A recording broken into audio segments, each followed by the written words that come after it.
नमस्कार साथियों, आप सभी का स्ट्राइड साइंस क्लास में तहे दिल से मैं स्वागत करता हूं।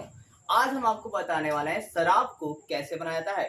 शराब यानी कि जिसका फॉर्मूला होता है C2H5 बॉन्ड OH। इसका सामान्य नाम क्या होता है? तो आपका होता है एथिल एल्कोहल। क्या होता है? Ethyl alcohol. इसका सामान्य नाम जो है एथिल एल्कोहल होता है और इसका IPC नाम जो होता है वो आपका होता है एथेनॉल। क्या होता है? एथेनॉल। आईपीसी कहने का मतलब यह है कि आईपीसी का जो फुल फॉर्म होता है केमिस्ट्री में क्या होता है? International union pure applied chemistry. क्या होता है? International union pure applied chemistry. दोस्तों ये तो हुए आपके शराब के जुड़े फॉर्मूले की शराब का फॉर्मूला क्या होता है? तो C2H5 बॉन्ड OH। इसके सामान्य नाम क्या होता है? Ethyl alcohol. और आईपीसी नाम क्या होता है? तो एथेनॉल। अब आपको बताते हैं कि शराब बनता कैसे है। तो सबसे पहले दोस्तों क्या कहता है कि अंगूर लिया जाता है। अंगूर जैसे शर्करा पदार्थ को लेते हैं। शर्करा मतलब जो पदार्थ मीठी लगती है उसे शर्करा कहते हैं, मीठा पदार्थ। तो अंगूर को हम लोग क्या करते लेते हैं, उसे पकाया जाता है और इतना पकाया जाता है जब तक वो सड़ ना जाए। तो अंगूर को पहले सराया जाता है और सराते जैसे हैं उस पर ईस्ट एंजाइम उत्पन्न हो जाता है। मतलब ईस्ट जो कवक है वो आपके उत्पन्न हो जाते हैं। इसके बाद ये सड़े हुए ईस्ट को मतलब आपके अंगूर को हम लोग क्या करते हैं कि मशीन में डालकर कुचाला जाता है। क्या कहता है? कुचाला जाता है। अब कुचालने पर जो है क्या मतलब आपका है क्या दोस्तों, हमें शर्करा प्राप्त होती है। शर्करा प्राप्त होता है। क्या प्राप्त होता है? शर्करा। शर्करा मतलब मीठा पदार्थ प्राप्त होता है। ठीक है, मतलब जूस प्राप्त होती है शर्करा की। और इस शर्करा के जूस को क्या करते हैं हम लोग कि वाटर जब इसमें मिलाते हैं, वाटर जब हम मिलाते हैं तो हमें मिलता है ग्लूकोज और फ्रक्टोज। क्या मिलता है? ग्लूकोज और फ्रक्टोज।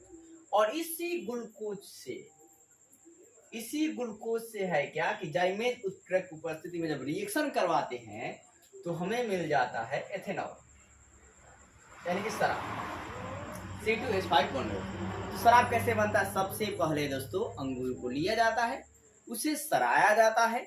सराने के बाद उसे आपका है क्या कि मशीन में डाल जिससे ईस्ट जीवाणु उत्पन्न होता है और इस सड़े हुए अंगूर को मशीन में डालकर कुचाला जाता है, जिसे हमें क्या होता है? शर्करा प्राप्त होती है। इस शर्करा को हम जल से रिएक्शन करवाते हैं तो ग्लूकोज और फ्रक्टोज प्राप्त होता है। क्या प्राप्त होता है? ग्लूकोज और फ्रक्टोज प्राप्त होता है। और इस ग्लूकोज या फ्रक्टोज में से किसी को भी जाइमेज उत्प्रेरक की उपस्थिति में रिएक्शन करवाते हैं तो हमें क्या मिलता है? एथेनॉल प्राप्त होता है, यानी कि शराब जो है प्राप्त हो जाता है। अब शराब के बारे में आप नोट कर सकते हैं दोस्तों, इतना आप स्क्रीनशॉट ले लीजिए। आप समझ चुके हैं, ईमानदारी से आप स्क्रीनशॉट लीजिए। अब इसके अलावा शराब का इक्वेशन भी ये नोट कर लेंगे दोस्तों की इक्वेशन में से कि देखिए दोस्तों शर्करा का फॉर्मूला क्या होता है? तो C12H22 होता है और जल का क्या होता है? H2O। और इनवर्टेस उत्प्रेरक उपस्थिति में रिएक्शन होती है तो ग्लूकोज और फ्रक्टोज मिलता है। ग्लूकोज दोस्तों ये आपका कम मीठा होगा और फ्रक्टोज जो दोस्तों ज्यादा मीठा होगा। फिर आप इसी ग्लूकोज को आप जाइमेज की उपस्थिति में रिएक्शन करवाते हैं तो होता है कि आपको एथेनॉल मिलता है और CO2 गैस जो है बाहर निकल जाती है। अब देखिए दोस्तों इसमें कुछ इंपॉर्टेंट बात ये भी याद रख लें कि शर्करा आपका जो एथेनॉल है, एथेनॉल जो है ये कैसा होता है? गुण के देखिए दोस्तों, एथेनॉल रंगहीन द्रव है। एक ऐसा रंगहीन द्रव जिसका क्वथनांक कितना होता है? तो 551 केल्विन होता है। क्वथनांक कितना है? 551 केल्विन होता है। और दोस्तों इसका है क्या उद्योग में विलायक के रूप में किया जाता है। अब इसका उपयोग जो है किसमें करते हैं? तो उद्योगों में विलायक रूप में करते हैं, मतलब किसी पदार्थ को घुलाने में करते हैं।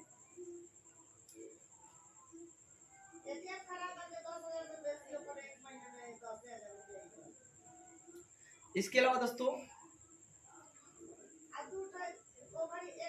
जब है क्या औद्योगिक एल्कोहल में कुछ कॉपर सल्फेट अगर मिला दिया जाता है तो आपका ये दुर्गंध देने लगता है, ये पीने में नहीं रहता है। जब हम औद्योगिक एल्कोहल में कॉपर सल्फेट मिला देते हैं तो पीने लायक नहीं रहता है और ऐसे एल्कोहल को विकृतीकरण और इस प्रकरण को क्या बोलते हैं? एल्कोहल का विकृतीकरण। मतलब एल्कोहल का विकृतीकरण किसे कहा जाएगा? ये पूछ देगा पेपर में। तो याद रखिएगा कि जब आप एल्कोहल में क्या करते हैं? कॉपर सल्फेट को मिला देते हैं तो उसे ये पीने योग्य नहीं रह जाता है। इसी प्रक्रिया को एल्कोहल का विकृतीकरण कहा जाता है। इसके अलावा आप ये भी रखें दोस्तों एल्कोहल जो आपका होता है इसका उपयोग कहाँ करते हैं? तो शराब में करते हैं, शराब बनाने में, वाइन बनाने में दोस्तों। फिर आपका है क्या रम बनाने में किया जाता है। तो वाइन में दोस्तों कम मात्रा में होता है एल्कोहल की मात्रा और जो शराब होती है उसमें ज्यादा मात्रा में। इसके अलावा आप ये भी याद रखेंगे कि दोस्तों जो एल्कोहल होता है वो आपके है क्या कि मतलब जो ज्यादा लोग मतलब इसका सेवन करेंगे तो क्या होगा? सबसे पहले लीवर खराब होगा।